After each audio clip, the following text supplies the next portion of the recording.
নতুন একদম সব বানাই নিয়ে আসছিল।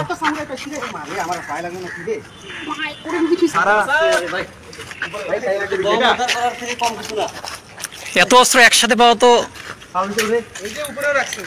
মানে ভাবা যায় এতগুলো অস্ত্র স্যার। সর্বনাশ দেখুন তো। এটা কোন ছাদের হল?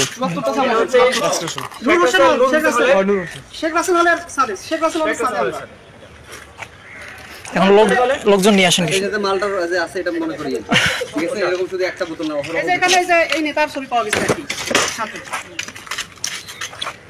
মোহাম্মদ কি নাম? মুর্শিদুল আলম রনি। মুর্শিদুল আলম রনি। যদি তারা এই অবস্থা হয় তাহলে কি হবে আমাদের? ভাবা যায় কি ধারালো অস্ত্র। এটা একবার কোপ দিলে ভাই অবস্থা খারাপ হয়ে যাবে। মানে রাত মানে ঢেকে দেওয়া হয়েছে আর কি।